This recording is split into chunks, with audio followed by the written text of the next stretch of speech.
De gemeente Rebek wordt doorkruist door de Zennem. Aan de oever van de rivier ligt de molen van Arenberg, een van de juweeltjes van het cultureel erfgoed van Waals-Brabant. De watermolen beschikt nog steeds over een schoepenrad dat de indrukwekkende machinerie in werking zet. In het gebouw huist naast de toeristische dienst ook het Porfiermuseum, dat het verhaal vertelt van de steengroeven-nijverheid in het nabijgelegen Kinnast. Birk is een deelgemeente van Rebek. Sedert 2009 is hier Geuzerie Tilquin gevestigd. L'histoire de la gueuserie Tilquin, c'est une longue histoire parce que ma passion elle s'est développée avec le temps. Je n'ai pas tout de suite été fan de gueuses. J'ai d'abord traîné un petit peu à l'université, ça m'a un petit peu dégoûté de la recherche et j'ai voulu travailler dans le concret. Et au cours de mon doctorat, je me suis passionné pour la bière et la fabrication de la bière. Et j'ai découvert la gueuse en allant chez Cantillon, en allant visiter Driefontein. J'ai découvert petit à petit la gueuse, j'ai lu beaucoup sur le sujet et je me suis dit pourquoi ne pas me lancer et essayer de travailler dans ce domaine. J'ai eu la chance de travailler chez Driefontein pendant quelques mois et également chez Cantillon et ça m'a vraiment donné envie de me lancer moi-même et de pouvoir créer ma propre gueuse à moi. J'ai inventé un nouveau mot, oui, une gueuse-stekkerij, c'est une activité a priori principalement néerlandophone qui était développée en Flandre et je n'allais pas employer le mot couperie de gueuse ou assemblerie, ce n'était pas très heureux comme choix et je me suis dit que gueuserie était exactement le mot qu'il me fallait parce que c'était entre brasserie et gueuse, ça disait bien ce que ça voulait dire, même si ce mot n'avait jamais été employé, n'existait pas auparavant. Pour pouvoir se lancer dans une entreprise comme celle-là, je ne pouvais pas imaginer brasser directement, c'était impossible. Ça devait être une gueuse-stekkerij, une gueuserie pour commencer à faire de la gueuse. Et il me fallait alors trouver évidemment les bons lambics, les lambics les plus adéquats pour faire cette gueuse. Et j'ai contacté donc différents producteurs comme Beaune, Lindemans, Girardin, Cantillon. Mais finalement, j'ai obtenu leur accord pour qu'ils me fournissent en mou de façon plus ou moins régulière chaque hiver.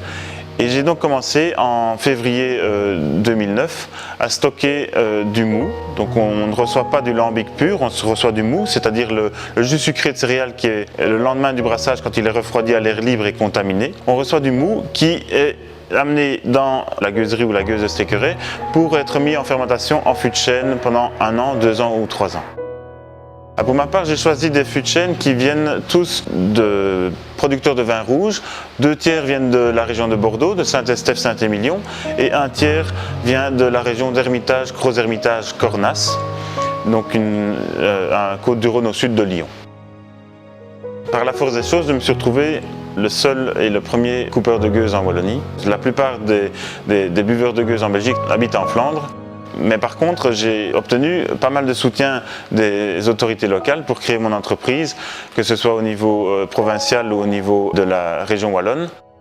J'ai choisi un endroit pas loin de la Flandre, à 200 mètres de la frontière linguistique, et ça s'est avéré un choix très judicieux parce qu'en Wallonie, il y a une série de soutiens, comme l'Agence Wallonne à l'exportation ou le groupe SRIW qui peut aider à la création d'entreprises. Ce qui est très avantageux dans le fait d'être un coupeur de gueuse, c'est la palette de différents goûts qu'on peut obtenir avec différents lambics. Quand on a 4 lambics différents à disposition, on a une richesse de goût qui est extraordinaire par rapport à un brasseur qui va avoir uniquement son lambic à lui. Il va pouvoir assembler des lambics d'1 an, 2 ans, 3 ans certainement, chacun seront différents. Mais pour ma part, en tant que coupeur, j'ai des lambics de chez Beaune, Lindemans, Girardin, Cantillon, qui chacun apporte quelque chose, ont leur typicité, et ça va permettre de faire un assemblage qui a une rondeur, qui est complet, qui est beaucoup plus riche en goût qu'un producteur qui n'aurait qu'un seul lambic à sa disposition. Quand on met du mou dans un fût de chêne, on ne sait pas exactement quel sera le résultat. C'est chaque fois un pari, chaque fois c'est nouveau, chaque fois ça va être différent. Et d'un fût à l'autre, c'est toujours différent. Ce qui est intéressant, c'est justement toute cette variété, le fait qu'on ne maîtrise pas, qu'on a un produit naturel qui aura des variations d'une année à l'autre, mais ça fait ça, c'est la richesse de la gueuse. Alors le sigle de la gueuserie, c'est un tilleul, parce que c'est la signification de mon nom de famille, Tilquin. Tilquin en ancien français, ça veut dire tilleul ou petit tilleul.